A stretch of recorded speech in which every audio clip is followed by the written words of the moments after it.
Brace yourself this winter because experts say homeowners can expect double-digit increases in their heating bills. This is why I use the new mini space heater in my home and absolutely love how quickly it makes my home toasty warm without raising my heating bills. It's compact but strong enough to warm up my bedroom, living room, office, or anywhere else I need nearly instant warmth. Plus, it includes built-in overheat protection and adjustable heat levels from gentle warmth to toasty comfort. Do yourself a favor and grab one up to 60% off this holiday season only at www.staywarmnow.com. Plus, order today and you'll receive free expedited shipping, a 60-day satisfaction guarantee, and several other free bonuses. Once again, that's www.staywarmnow.com. Give the gift of warmth this holiday season. Good Sunday morning. I'm still reporting on Vivek and Musk. New efficiency experts come to town. Vivek Ramaswamy appeared on CNBC to explain how he and Elon Musk will apply their DOGE, or Department of Government Efficiency, cost-cutting concepts across the federal government in Washington starting about 44 days from now. He explained that there are millions and millions of dollars going out the doors of the government that don't go to the people and projects they are intended to serve, and how they are determined to flush the waste out of the system.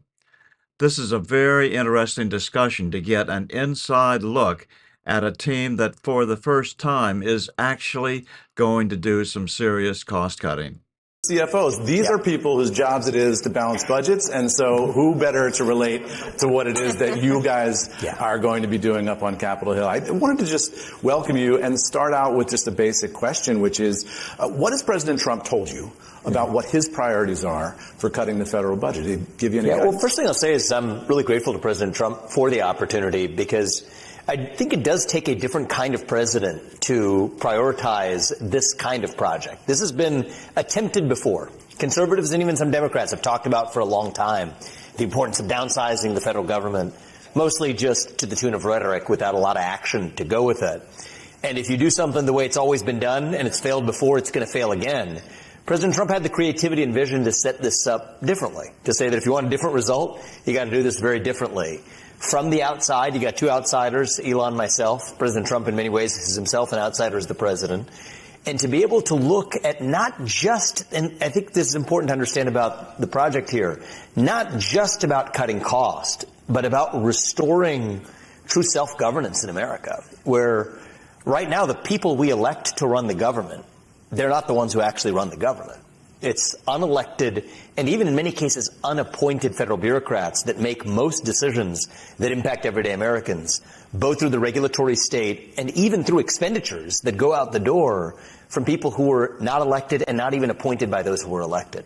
So it's a massive problem we're taking on, but I do think that it is something that we're taking on in a very different way, and I hope to have, therefore, a different result. Is there any one thing that President Trump has told you, I want you to go cut that? I think he actually is looking at it the other way in terms of keeping a very open mind, top down, to say that let's start with a clean slate. Let's start fresh, and everything is in scope for what counts as government efficiency. It's not one part of the federal government or the other. It's actually looking at it as a whole. Are we respecting the taxpayer dollar? In some ways, to use an analogy to those in this room, in the way that a CFO would look at their shareholder capital. In many ways, you are also stewards of capital, right? Your shareholders are the owners of your companies. I assume these are mostly publicly traded company CFOs in the room. Your duty is to the shareholder to ensure that that money is spent to maximize the size of their pie. You're their steward.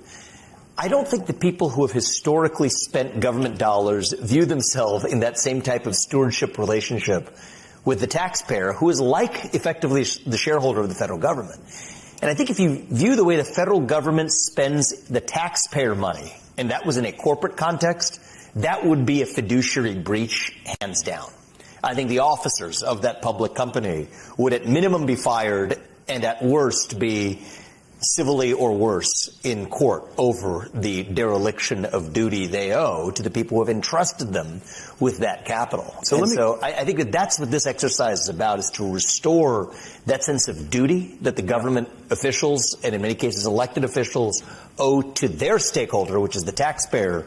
It's the equivalent of your relationship to the shareholder. And I think many of you probably, I know for sure, because the bar is so low on the other side, do a better job than the government officials do in looking after their fiduciary obligation, you could say, to the taxpayer. And that's a big part of what we want to restore. Let me ask you this then. I've been watching Elon Musk's feed on X, and he's been spotlighting, these little ridiculous things that the government spends money on, squirrel mating habit research or whatever comical thing you can come up with. And those are small dollar. They're funny and they illustrate the point, but they're small dollar things. Can you give us a big dollar? Can you give us a big dollar thing that you'd be willing to cut on day one? Something north of $10 billion, say. Well, first of all, we're 3 weeks in, and January 20th is when we officially start. So I'm actually trying to cut $2 trillion. Yeah, I'm gonna resist the idea of cherry picking something in advance. We'll have much more to say when we get started on January 20th. But what I will say is, people who run companies or CFOs of companies will be sympathetic to this, is sometimes it's actually the aggregate of a bunch of small things that you can actually use to drive a big change, rather than take aim at something big but might be strategic in the corporate context to a company. So a CFO is in an interesting position because the CEO sets a strategic mandate, and that often requires expending capital in order to advance that strategy. But that means that everything else that doesn't align with that strategy is on the chopping block. And so when you look at, for example, the NIH and the fact that for every grant the NIH makes, it has to give 70% of a true-up on top of that to the university slush fund for overhead, when private institutions that donate to those same scientific causes only have a rake of 10%, that's a real problem. For taxpayer perspective, it's not a huge dollar amount individually that NIH grants add up to. You're talking about billions of dollars in aggregate. It's not small money. But in terms of moving the federal budget, is that one cost going to do it? No. Talk about foreign aid to China, which I posted about yesterday, right? We're giving foreign aid to China, but we're actually using Chinese borrowed money to do it. So we pay back the borrowed money with interest, but then part of that, even if it's a small amount, goes back to actually aid to that very country. So I actually think that there's a case to be made for looking at the aggregate of a bunch of the small expenses that fly below the radar of actual scrutiny. And in many cases, that adds up to something that could make a dent, even in the comparison to big expenses. So I wouldn't understate the importance of that. Yeah, and it's crazy, too, just because China is also our number one adversary from a national security perspective, even as we're having this conversation. So you've talked about it. You had this Wall Street Journal op-ed a couple weeks ago. It's not just cost-cutting. It is restructuring, to your point. It's regulatory rescissions, administrative reductions, and cost savings is what you said in that op-ed. Right. So it raises the question, how much of this is going to be fundamental changes to, for example, the way the government is contracting and interacting with private sector as well, and looking to glean services and looking to run itself? Yeah, look, that's certainly in scope. But I come back to the broad principle. The people we elect to run the government aren't the ones who run the government. And we fought a revolution in 1776 expressly to ensure that we had that chain of accountability. That's created this leviathan of an administrative state, the millions of civil servants who were never elected or even politically appointed to their positions. And part of the problem was you have millions of people who shouldn't have a job that are in that position. They find things to do. So it's not that their headcount costs are actually the major issue. It's the fact that they take on responsibilities that go beyond the scope of what the federal government should have been doing. And the best evidence we have for that is that you look at the Supreme Court over the last few years, effectively telling the administrative state that much of what you're doing is illegal. Countless cases in the last several years alone, including at the Supreme Court. The overturning of Chevron deference in the Loper-Bright case. Look at the major questions doctrine in West Virginia versus EPA that said many of the coal mining regulations were themselves unlawful because they never actually went through Congress. What we have right now is hard evidence. This is not a political opinion. This is hard evidence delivered by the Supreme Court that much, if not most, of what the federal regulatory state is doing is on its terms right now illegal and unconstitutional. That needs to be fixed. Once you fix that, that's actually the root cause for a lot of the spending overruns and the carelessness with which the government's contracting with private parties who are charging the federal government far more than they would charge either another government or another private counterparty. Looking at the overruns of just raw waste, fraud, and abuse, the unauthorized dollars that are being spent. Over $500 billion a year of unauthorized expenses are still going out the door. You look at the way in which that money is being spent through Medicare, Medicaid, Social Security. People love to have lazy armchair discussions about, oh, are you going to make cuts to entitlements or not? When, in fact, the dirty little secret is that many of those entitlement dollars aren't even going to people who they were supposed to be going to in the first place. They're hundreds of billions of dollars of savings to extract just from basic program integrity measures to make sure that the person who's actually getting the money was indeed the person for whom it was intended or was supposed to be legally getting the money in the first place. And so my view is a lot of the political philosophical musing about whether or not we should be cutting entitlements or not, or whether or not the president can impound funds, it's a deflection from the fact that there's a lot lower hanging fruit in terms of waste, fraud, abuse, error, program integrity failures that you got to go after first before we ever need to get to those harder political questions. And I hope that's a big part of what we're able to accomplish. And I mean, you're talking and I'm thinking, you know, what is it? First rule of the bureaucracy, protect the bureaucracy. Sure.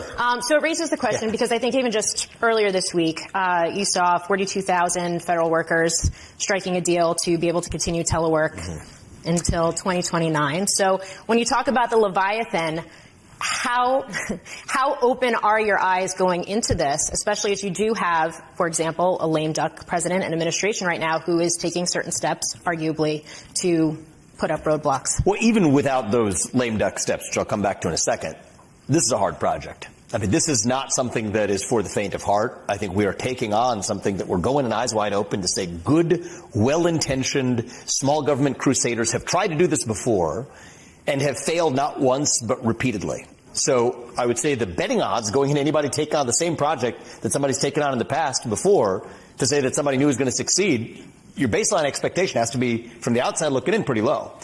Now, the reason I'm optimistic is that I think that, A, we're doing it very differently in the way that I talked about. I think we have some of the most talented people in the country, literally. Some of the most successful capitalists across the country are never would have thought about entering government service or raising their hand to say, how can we help? Maybe name some names. I'm not going to do that here, but you know, in due course, starting on January 20th, I think a lot of that will even become visible. I will say that is really encouraging. When I think about the best and brightest over the last 20 years, where do they go? They go to finance, they go to then Silicon Valley.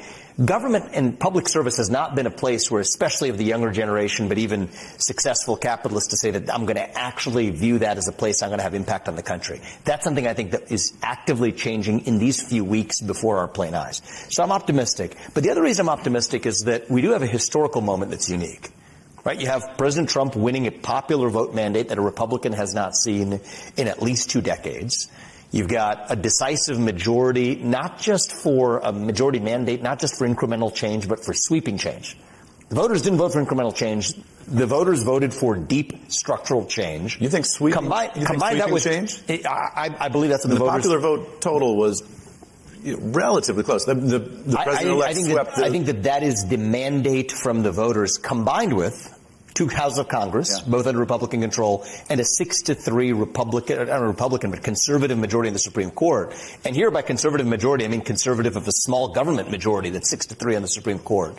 If we don't get it done now, it's never going to happen. I'm so interested in what you said about programmatic failures, particularly in some of the entitlement spending, right? Yeah. Because one of the biggest beneficiaries, people have argued, of those programmatic failures are the pharmaceutical companies.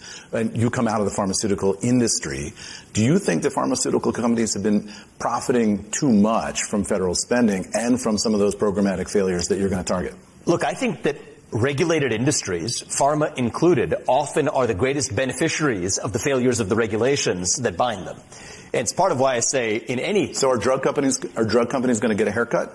Well, I think this question depends on what they do. If it's innovation and adding great value through actual new innovation that changes people's lives, I'm a capitalist through and through, and I believe that we should have a free market system that rewards that. That's different from engaging in regulatory arbitrage without innovation that's extracting cost or rent from program failures. And when we talk about healthcare, then it's not just pharma, but a whole chain of actors in the healthcare system that benefit from that. In some ways, I don't even blame people who respond to the incentives the government creates for them.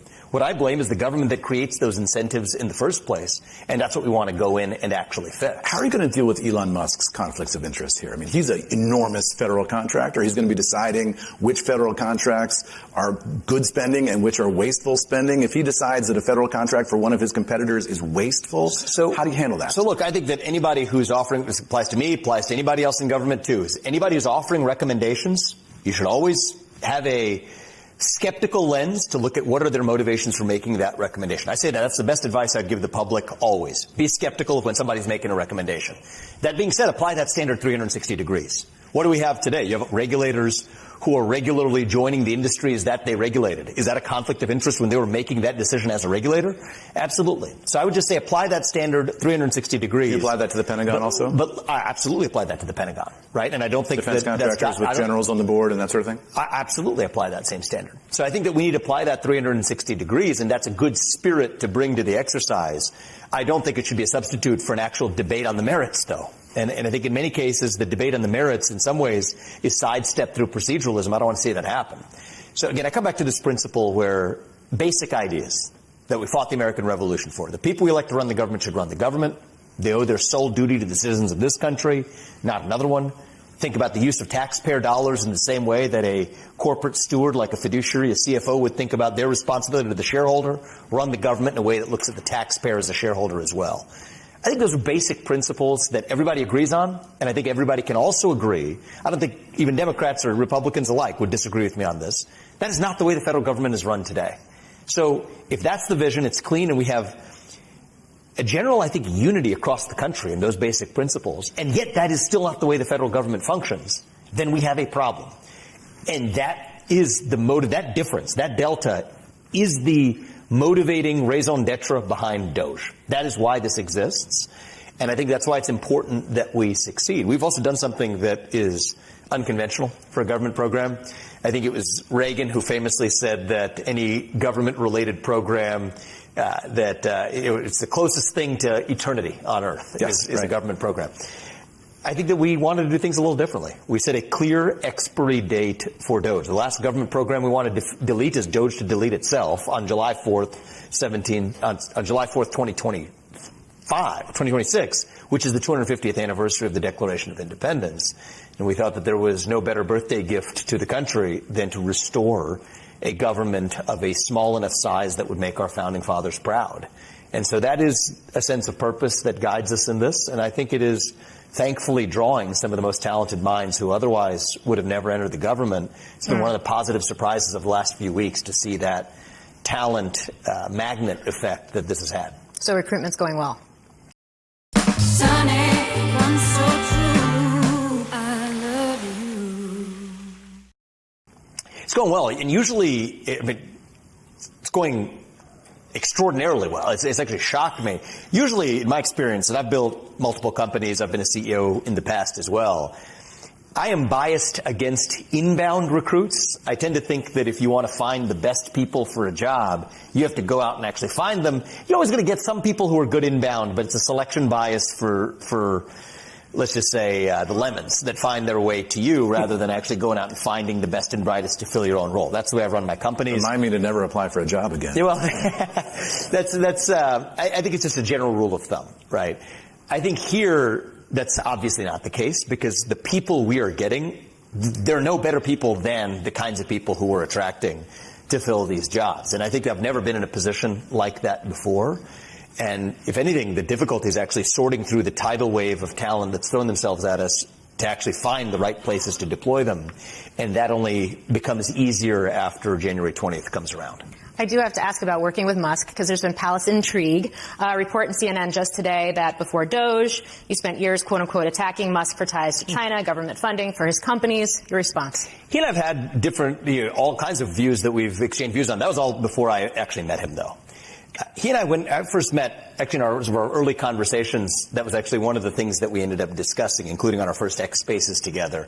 But one of the things I've seen about him, and he's really one of the people who I just admire on planet Earth, having gotten to know him, is that he's made extraordinary sacrifices against his personal financial interest at a scale that we probably have never seen in the United States of America. Think about preserving the free speech policies on X that actually cost probably advertising dollars in the short term for many advertisers who fled the platform. Think about even his public endorsement of Donald Trump, which is something that many other CEOs who are in the same place were unwilling to publicly do.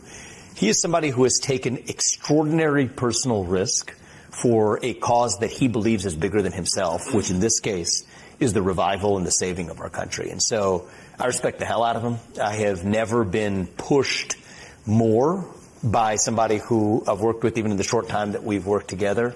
And I think he has that effect of people around him. And, I just think that having gotten to know him over the last year, he is somebody who is every bit as extraordinary as you would imagine based on what he's accomplished. What do you think investors, corporate America, public, what do you think people need to know about Trump, about the incoming administration? I think about the first term, to use the tech term, he was a disruptor. Mm-hmm. For better or worse, came in, disrupted the narrative, changed the way I think folks were talking about things and looking at certain policies. And now the second time around, it almost feels like if term one was unknown unknowns, maybe he's coming in as a known unknown this time. So what do people need to think about what's going to come out of this next 4 years? So look, I think the reality is President Trump is not a politician, and that is not a bug, that is a feature.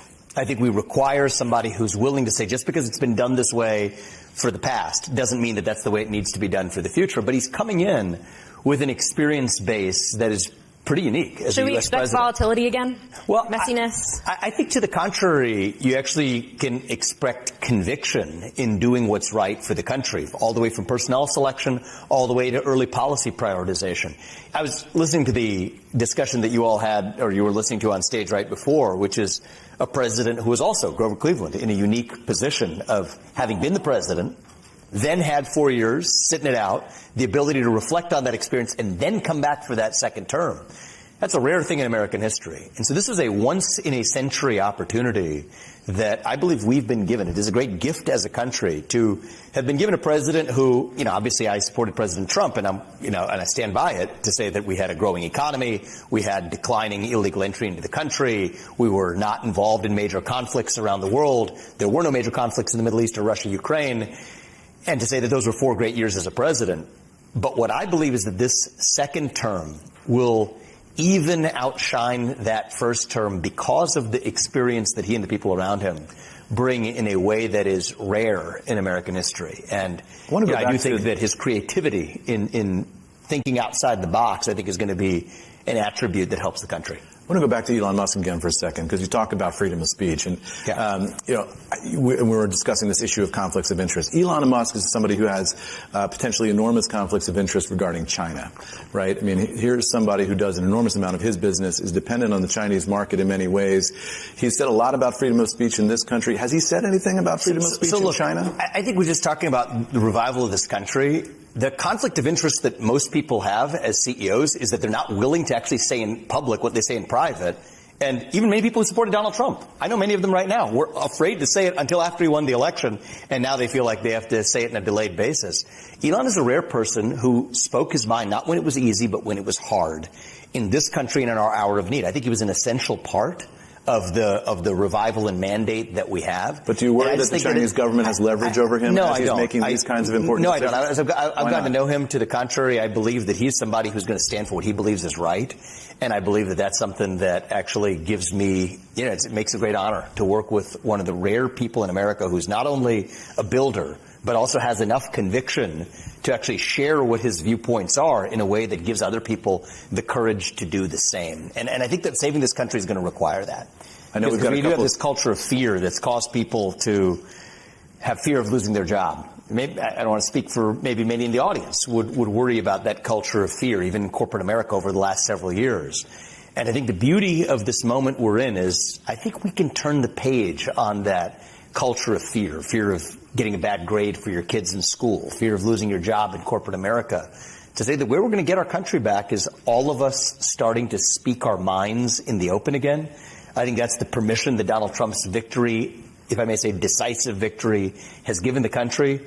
We're seeing, I believe, the beginning of a new revival of self-confidence in America, a new kind of golden age that I hope starts over the next 4 years, but continues for many more to come. And I feel very good about it. We've got a couple of questions here in the room, but I do want to ask you one last question from me, which is the question of your authority, right? I mean, history is littered with blue ribbon commissions that have tried to do what you're trying to do, most recently maybe Simpson-Bowles. It seems to me that your commission is outside of government. You're going to be providing recommendations into the executive branch, but ultimately Congress controls the power of the purse. And you're going to have a sales job to go up to Capitol Hill and sell them on these spending cuts. Every dollar that's spent by the federal government has a recipient who benefits from it, who has a member of Congress up on Capitol Hill. All of those dollars are protected by and large by members of Congress who are protecting their own personal fiefdoms. How do you plan on breaking that spending logjam, which has been the thing that's defeated every previous effort to do what you're trying to do? So I am encouraged by a couple of things. I'm encouraged by the early positive signs we are seeing from Congress. I think that there's a DOJ caucus, a DOJ subcommittee. There's numerous bodies that have already formed in the House and Senate. We're here in Washington, D.C., going to be looking forward to meeting with many of them tomorrow. I think that there is an environment where people who are in Congress now, including those who have been elected, but also many who have been fighting this fight for a long time, feel like now is the moment where they've been given the ability to do what they haven't really had the license to do in the past. Until it comes to their district. But that being said, I think that ignores what can be done through the executive branch already. The executive branch has no obligation to send out a payment if it is wasteful or if it is known to be fraudulent or has a reason to believe that there is error associated with that payment. A lot of the regulations and the existence of the regulatory state we're talking about, those were never passed by Congress. In fact, that's the problem. Many of those regulations, in fact, if you think about most of the edicts that exist in America that stop an individual or a company from behaving in a certain way, they were actually never passed by Congress. Most of those binding edicts on your behavior as a person or as a company came from somebody who was never elected to their position and historically was viewed as unremovable from their position. See, that's not a democracy, but the good news about that is that type of change can be driven through the executive branch. If the executive branch caused it to come into existence, the executive branch can cause it to come out of existence as well. And I think that first leap of fixing that problem will hopefully set an example and show the country these are the wins we can score for the American people, how to make people's lives better, how to restore the American dream, how to restore our civic self-confidence in self-governance, to say that if we've done it that much through executive power in a proper way, I hope that will give courage to Congress to make the kinds of decisions that they may not have made in the past before, to say that this is actually how you serve all Americans. We're getting ready to open this up to the room, but how quickly does that process happen? Come January 20th, do you start seeing these announcements, these cuts, these changes immediately? Well, look, I think that time is of the essence. We've given ourselves 18 months, so that doesn't give us a lot of time to dither around and sit on our hands.